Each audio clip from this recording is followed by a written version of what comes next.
we're going to go ahead and kick off the COVID cohort.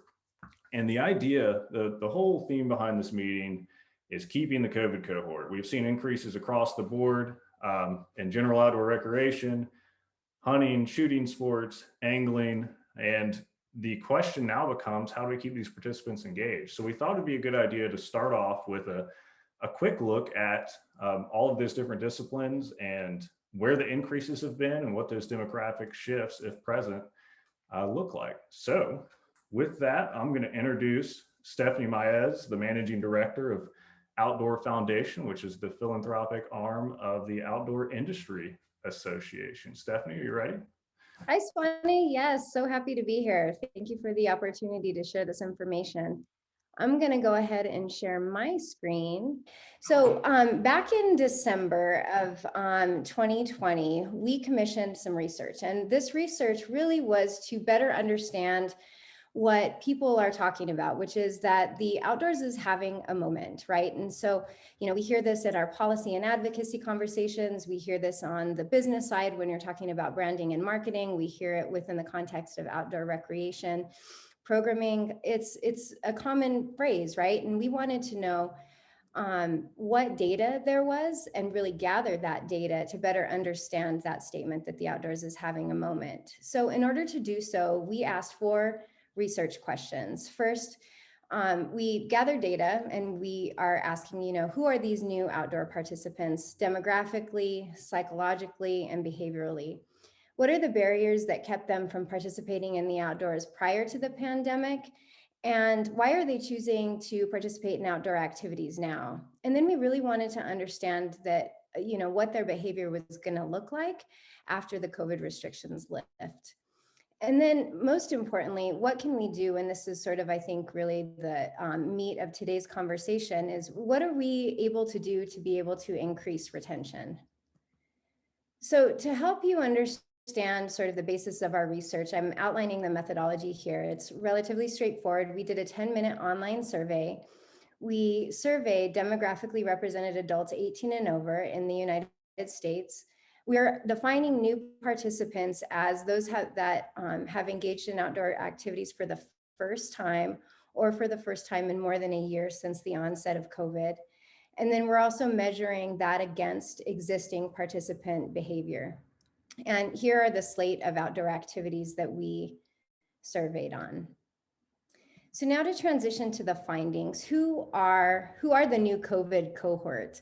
I like that, Swanny. This is actually the first time this virtual forum is the first time that I've actually heard that term. And I love that because it's true. We really are seeing a new swath of new outdoor participants, and who they are outlined here. We're seeing more female outdoor participants, 58% more versus 49% in 2019 are female outdoor participants. The average age of new participants is 45 versus in 2019, it was 54. We're also seeing that new participants are ethnically more diverse. So 60% were white versus 71% non-white in this research. And also 36% are more likely to live in urban areas, which is an increase from 29%.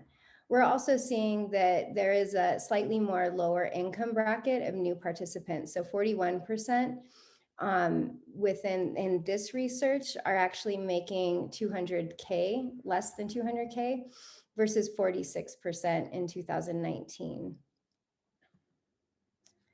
Now, what are the activities that folks are participating in? We're finding that really the large swath of new outdoor participants are participating in low barrier to entry activities. So many include walking, running, biking, hiking. Hunting and angling was also on this list, but not quite at the level. I think anecdotally we're seeing that that's likely because these activities are able to be done much closer to home. So that was definitely a factor. One thing to lift up is that folks indicated that 60% of those folks who started these activities intend to continue these activities once the COVID restrictions lift.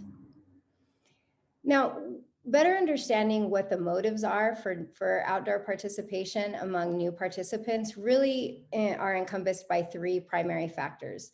mental health. So really the pandemic created a feelings of loss and fear and loneliness, that sense of isolation. So getting outside really has been an antidote for a lot of people who are experiencing a real sense of isolation and disconnect from the world around us. And then also screen fatigue. And I'll talk a little bit about the screen fatigue piece when we talk about ways to potentially improve retention. And here we are. So 5 potential ways to improve new participant retention include the following. Because we're seeing such a high rate of participation in close to home activities, really figuring out what are the opportunities to tie outdoor activities to recreation that is close to home.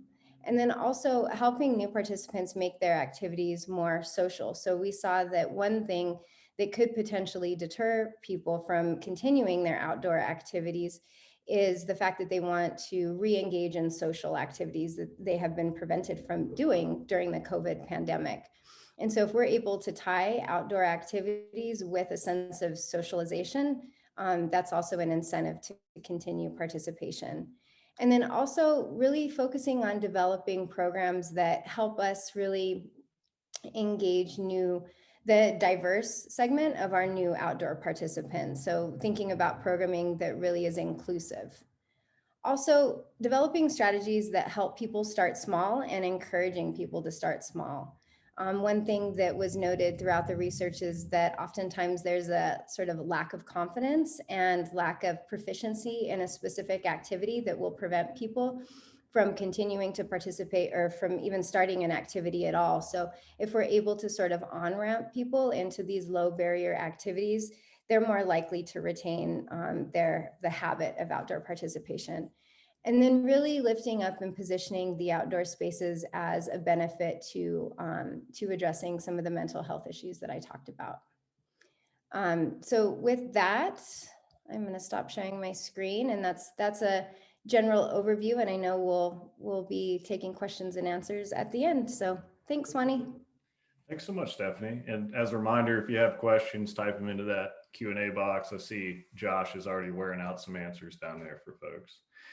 All right.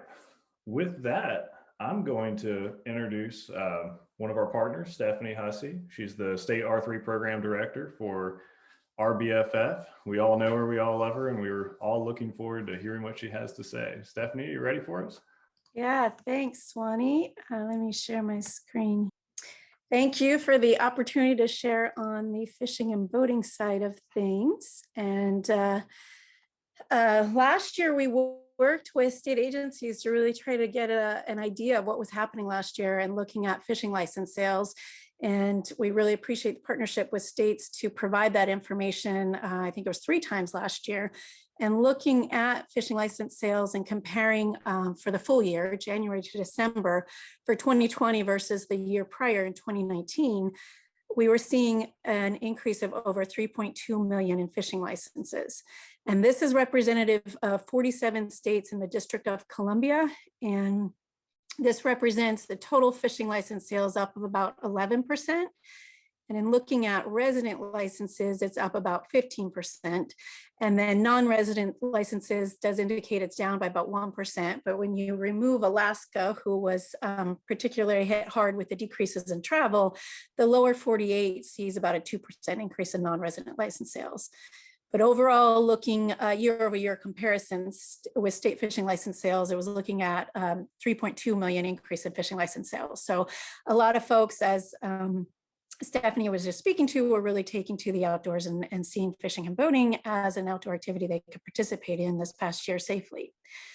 We just recently received and released some preliminary data from our annual special report on fishing, which is a partnership with the Outdoor Foundation, and wanted to share some insights from that and what we're seeing overall on participation. And this is participation for ages 6 and up. We are seeing an increase in 2020 to 55 million fishing participants, and this is up from 50 million in 2019. Of course, we'd like to see this get to our goal of 60 million fishing participants here. And so there's lots we can do to hopefully retain folks this year and keep that trend continuing up. When we look at our key segments, we're seeing increases in each of these segments and seeing increases in women, an increase of about 2 million to 19.7 million. In youth, the increase is about 2.2 million and up to 13.5 million youth participants in 2020. And then looking at Hispanics, we're at an all-time high of 4.8 million Hispanic participants. So this is great to see in those key segments. And in looking overall at new and reactivated, seeing increases in each of these. So participation is up to 4.4 million for new anglers. And then for reactivated, we're seeing an increase to now 9 million reactivated anglers in 2020. We do still have our challenge of those folks lapsing out of the sport.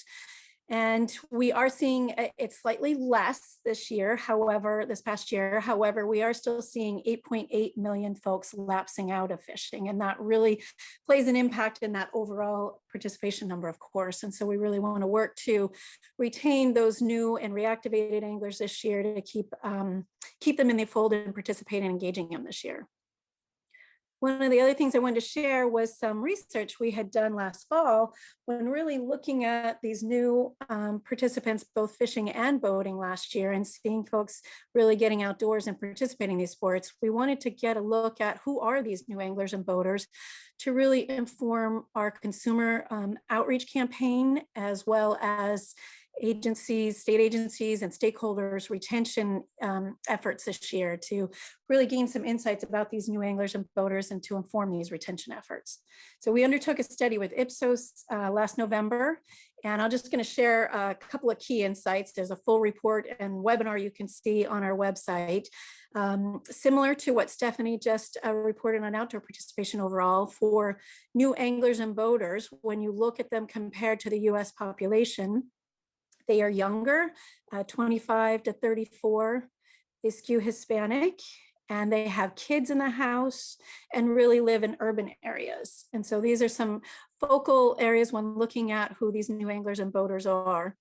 When looking at their participation and what their intent is for future, we found that for new anglers, 90% of them and 94% of new boaters indicated they are very likely or extremely likely to continue fishing or boating.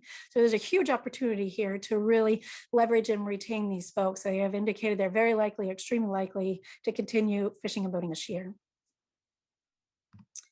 And looking at the information they're interested in, when you look at new anglers and reactivated anglers, they're really looking for that where to information. Again, no surprises here. You're going to see some similarities to what Stephanie presented, and really looking at close to home activities and where they can go close to home, and how to information, finding affordable equipment, education information on how to get started, whether that's the equipment you need, types of bait, what that may be, to provide the easy information on how to fish and where to fish locally.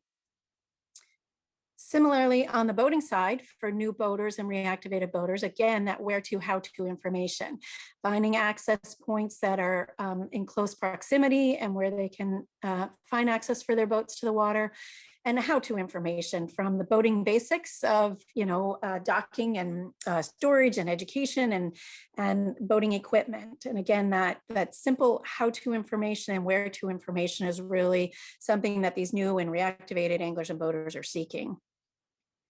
So really keying in on that information as you're looking toward your retention efforts this year, really highlighting those local fishing and boating opportunities and your urban fishing programs, and making folks aware of what may be available right in their backyard. And the more you can localize it to where they are, the better.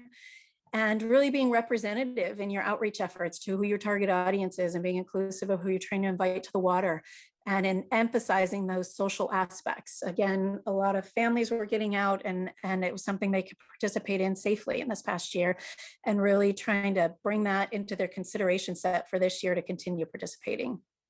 When you're retaining and reactivating licensed buyers, reminding them and providing those easy how-to information, making them aware of the educational resources you have, and how to just continue to make it easy for them to participate again this year.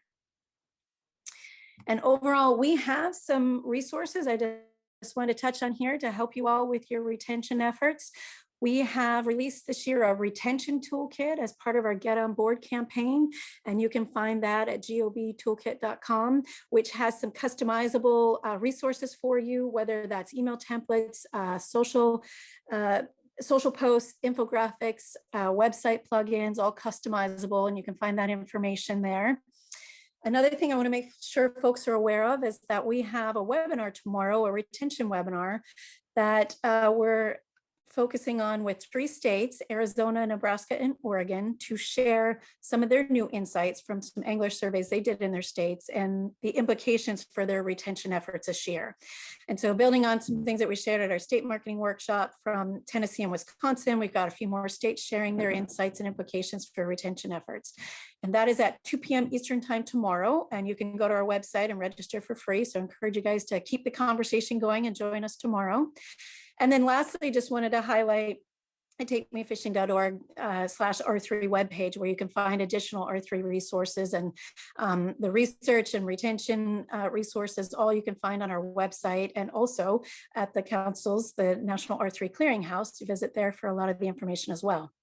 So really want to thank you for the opportunity to share this information. We have a huge opportunity in front of us to really leverage the interest and the participation, sort of a silver lining from this past year of folks getting outdoors, and really encourage folks to see what we can do to retain these participants this year. So thank you very much, Swanny, for the time. Appreciate it. Thank you, Stephanie. I'm actually already registered for the webinar tomorrow. I'm looking forward to it. Always Yay, thank you. On the Rbff webinars. Dropped a link to the National R3 Clearinghouse. Rbff has got a lot of the resources in there, and we're constantly looking to add resources. It's meant to serve as a repository for the R3 professionals. So anything you want to upload in there that's going to help others, we welcome you to do that.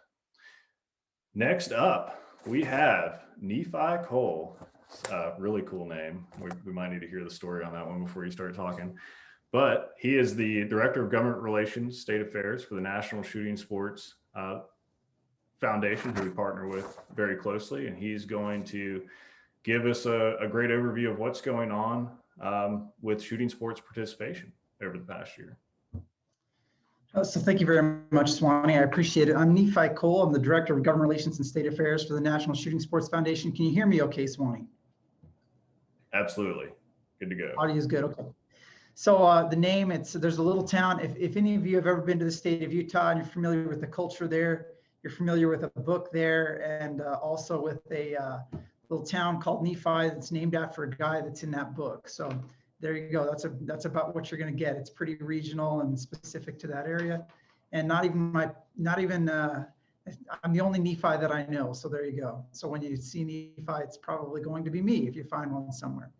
So I wanted to talk a little bit about the changing demographics over the last year, and some consistency as well in the sales of firearms, firearm ownership, and how those things relate to hunting and fishing.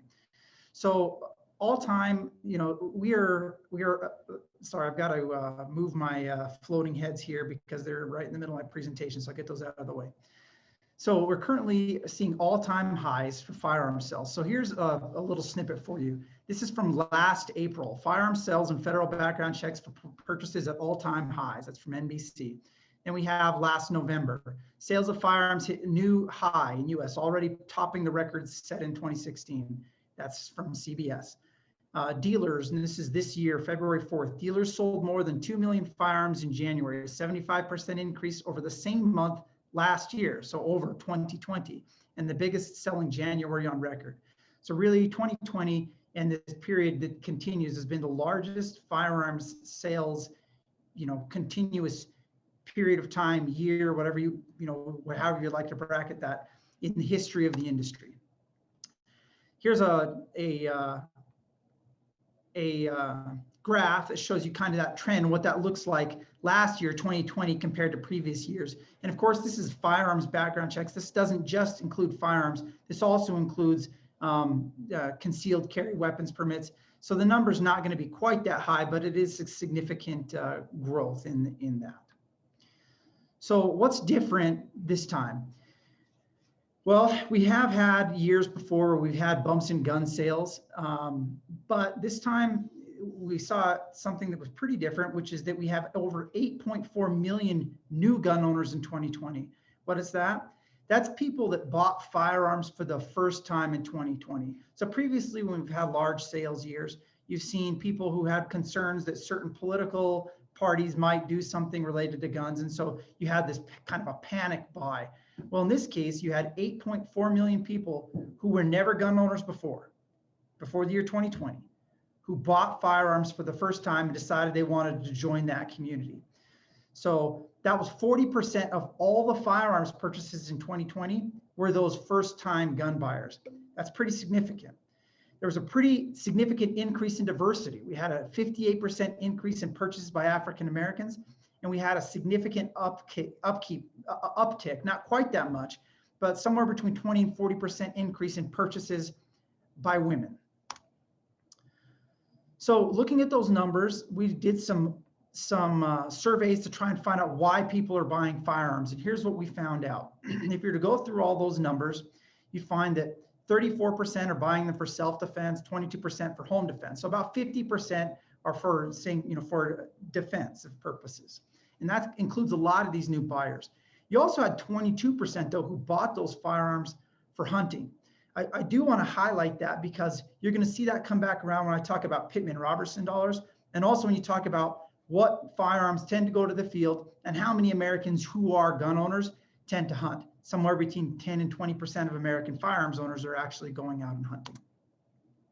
So here's what they buy. Those people who bought those firearms over the last year and over the last decade, 50% of the firearms that people purchase right now, these are the market trends and they're current, are handguns. About 20% of all firearms purchased are modern sporting rifles. We call modern sporting rifles include ARs. There are other semi-automatic rifles that they're not a traditional hunting rifle, and I'll get back to that, but that's 20% of the market. What about all other rifles, all other traditional hunting rifles, lever actions, everything in the traditional category, that's 16% of the market. 12% is shotguns, 1% muzzle loaders, and about 1% air rifles. So here's a little more in depth about those firearms that people buy. 1 in every 5 firearms bought is generally going to be used for hunting. So look at that number, kind of burn that into your brain. Roughly half of all the traditional rifles purchased are going to be used for hunting.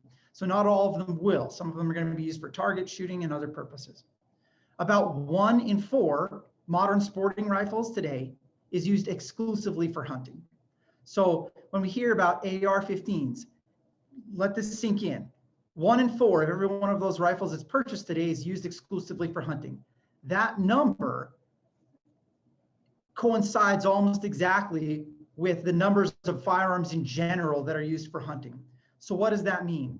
It means that people who are buying black guns, ARs, they're buying them, they're literally just another gun now. They're just another tool in the tool shed that's going to go out into the field at the same rate as firearms in general go out into the field and are used for deer hunting, for whatever else. So I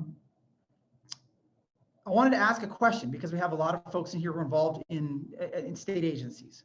And it's something I think is very important to us in looking at R3 and looking at getting new people into hunting and shooting sports. The most popular firearm bought and sold in America today is a modern sporting rifle.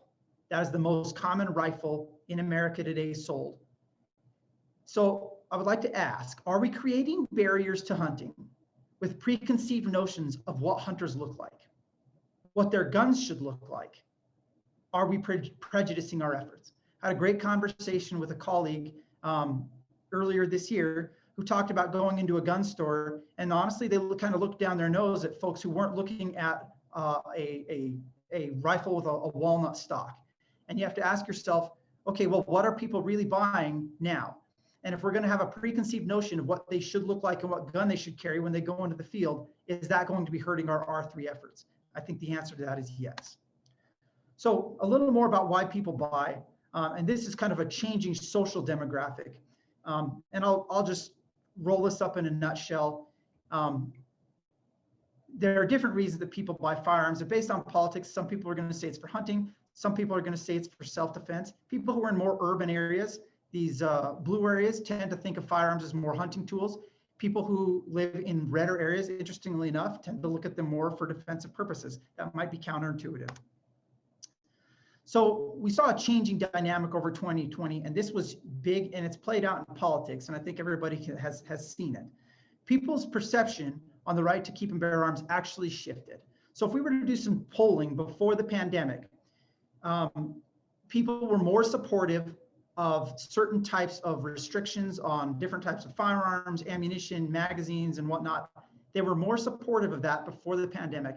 After the pandemic, we actually saw a shift in public sentiment overall to where a pro-gun sentiment was the larger sentiment in the United States of America. It's not just among people of a certain political ilk. If you just take everybody, put them in a bag, we're going to have about 56% support in general for the industry and for firearms in general. So here's some take homes for you. Gun buyers look a little different than they used to. They look more like America. So those people who purchased were different than traditional purchases.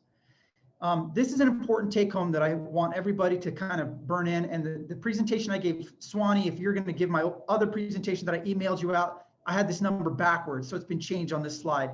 80% of Pittman-Robertson funds, so those funds that are funding wildlife agencies, are coming in from gun owners that do not hunt. That's really important to understand.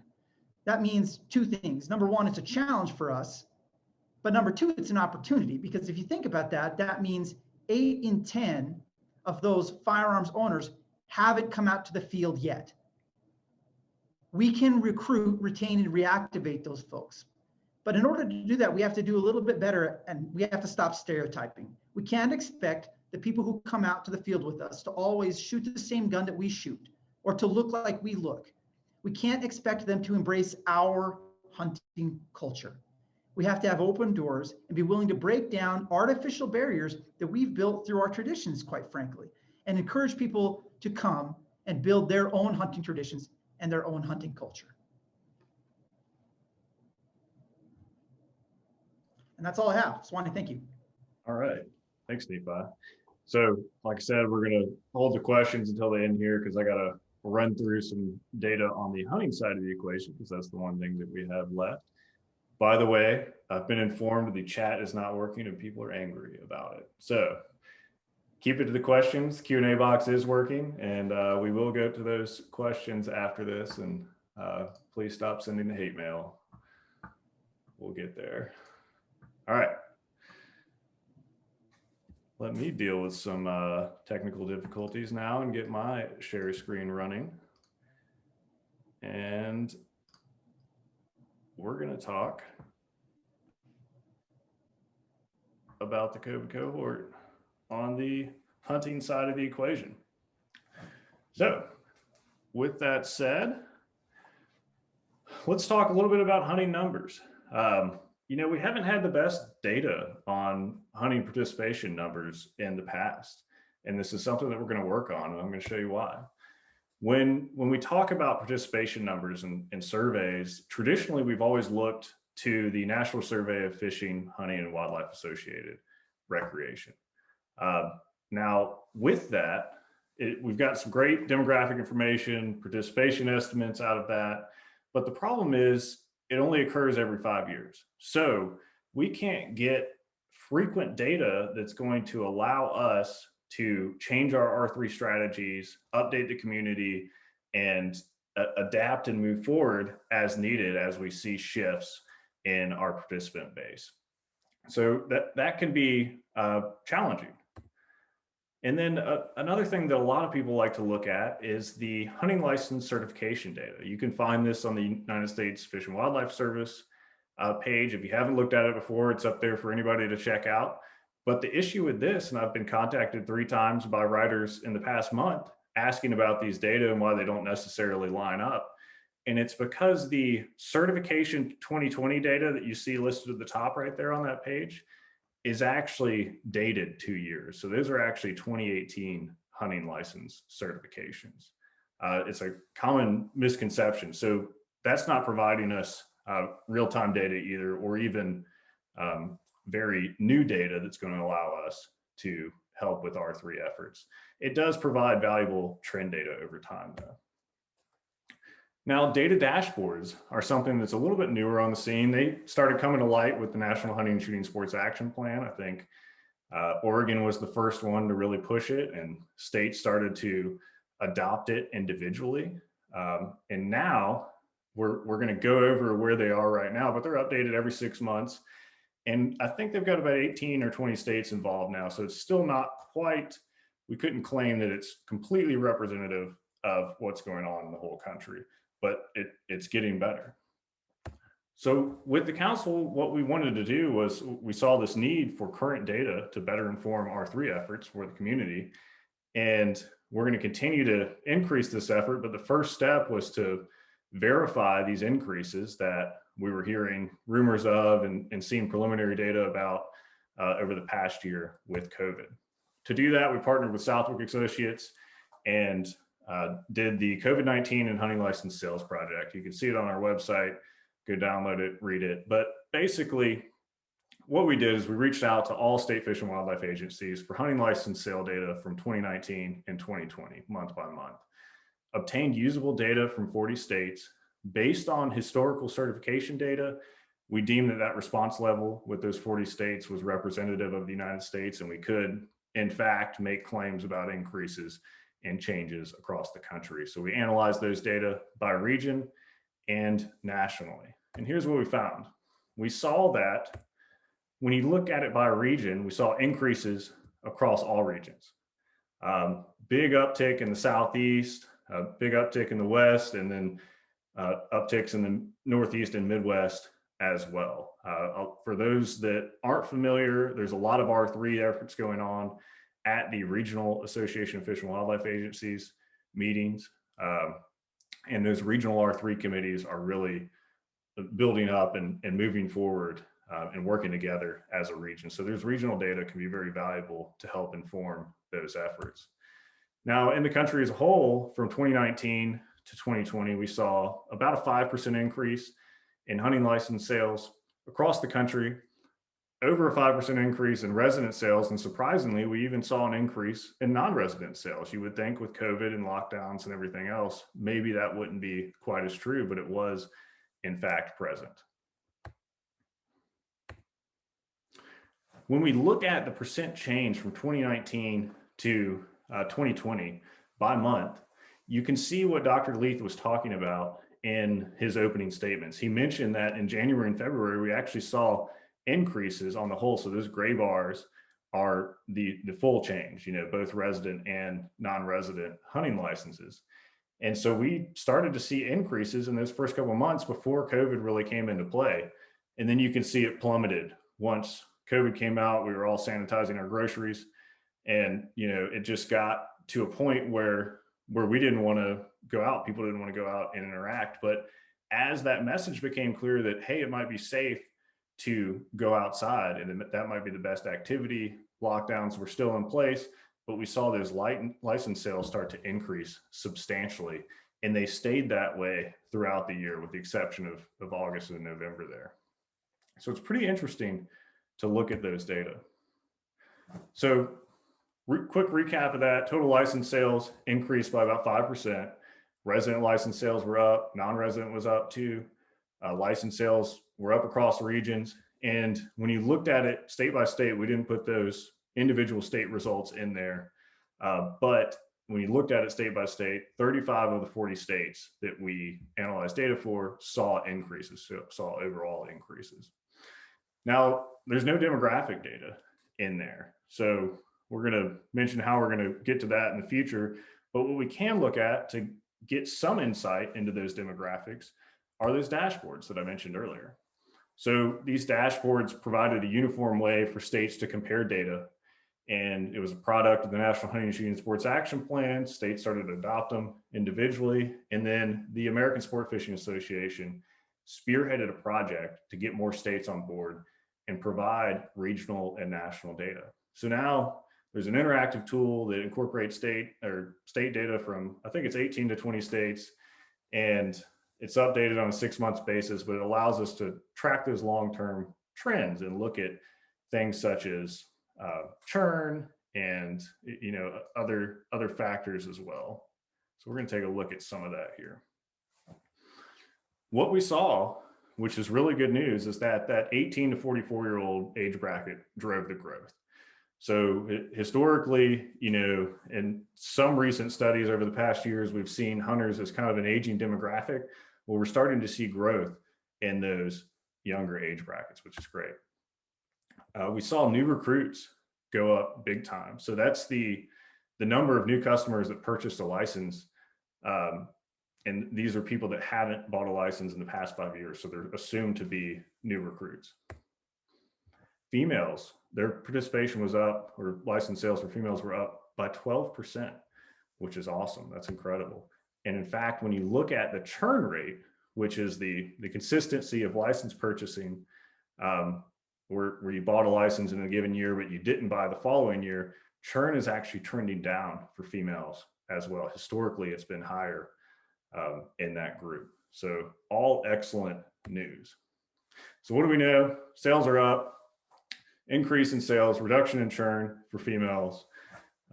Growth was driven by younger demographics, and we know we have a need for better data on the hunting side of the equation. So the council is going to continue to work on dashboards, an API project that's going on, and most importantly, we're going to get more engaged in putting out surveys similar to things that Rbff and Outdoor Foundation have done that really take a look at demographics in depth, motivations, crossover activities, et cetera, because we want to provide better data for the hunting side of the equation moving forward to better inform all of you as we move forward together in this effort. So with that, we're going to pop up some questions here if we have some, and it looks like we do. I'm going to bring all of y'all back on screen. So Stephanie, Maez, if you don't mind turning your video back on. Haley, we'll get you back on, and then we'll get everybody up here in the gallery view. There we go. Got everybody smiling at us. Perfect. All right, so first question's for Nephi. This is from Tanaya, our incoming employee. She's asking if you can speak to the potential barriers for people of color carrying firearms at all. Maybe not necessarily the type of firearm, but we saw that big increase in ownership. Are there any data on the barriers to carrying firearms, utilization of firearms, or purchasing?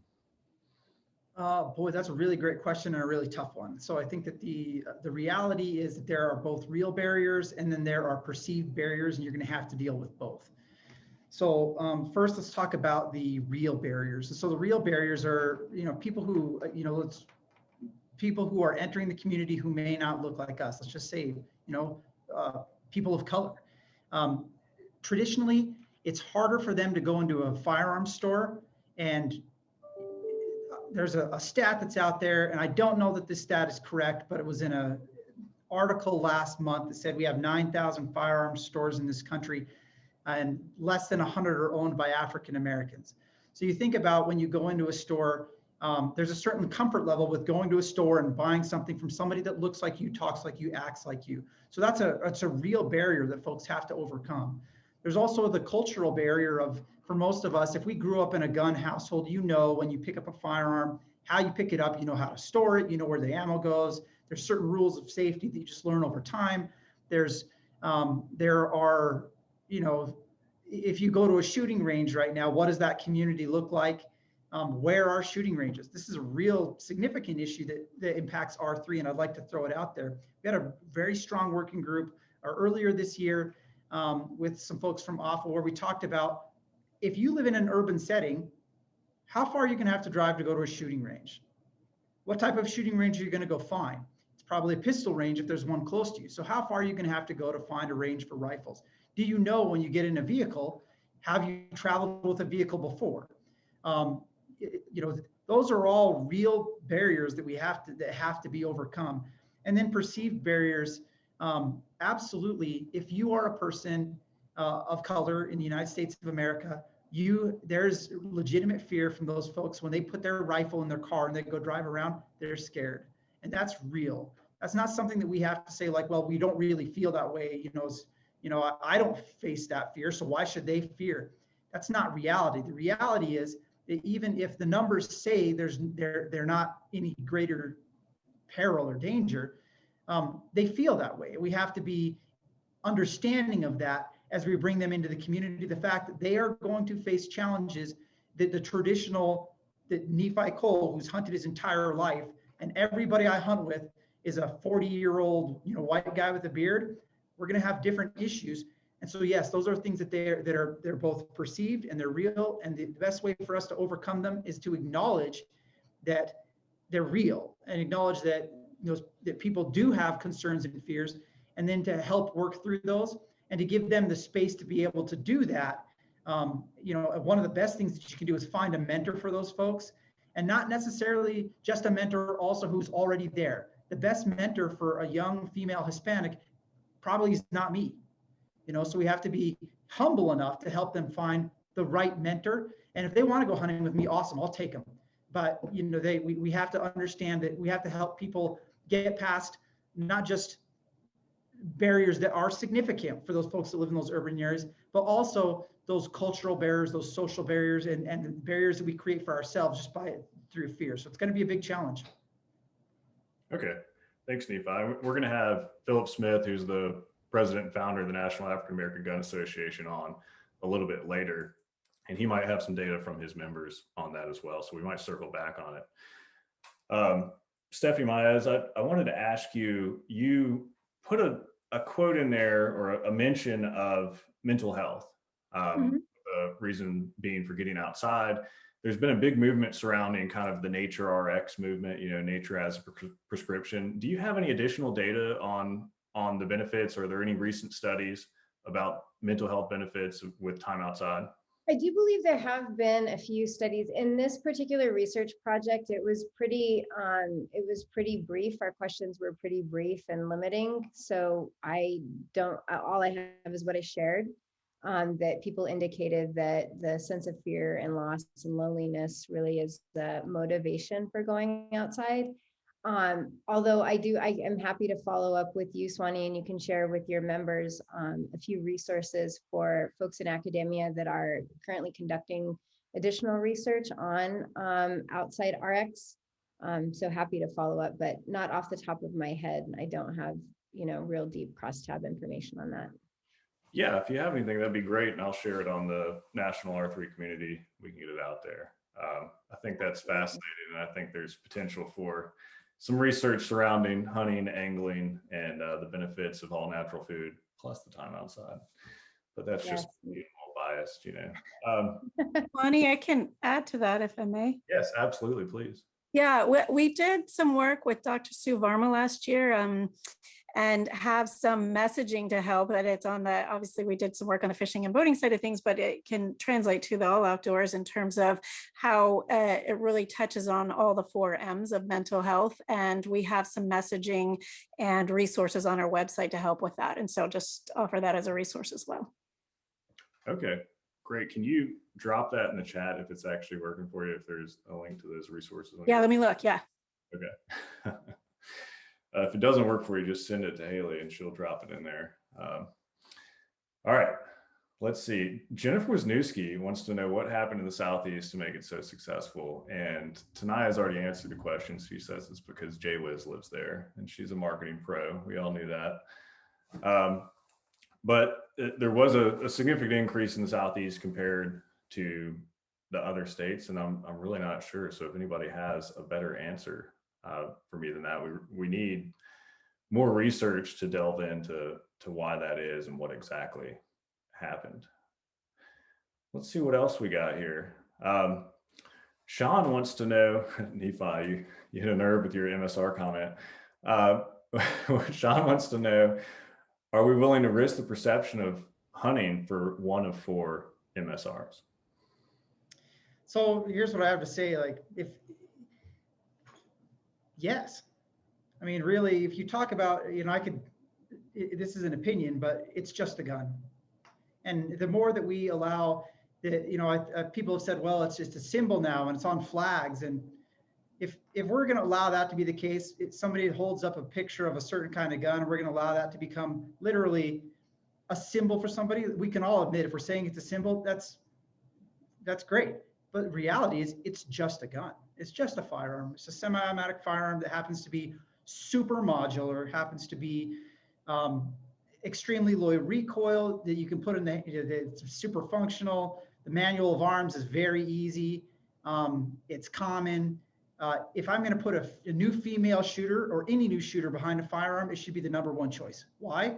Because it's the easiest to operate. It's not intimidating once you get past the stereotypes of the gun. So we need to get past the stereotype. And if we're saying that should we risk hunting for the stereotype? Boy, that's a real slippery slope to say, if somebody doesn't like the way that my firearm looks, then okay, get rid of it. Like, we can't go there. It's just a gun. It's just a firearm.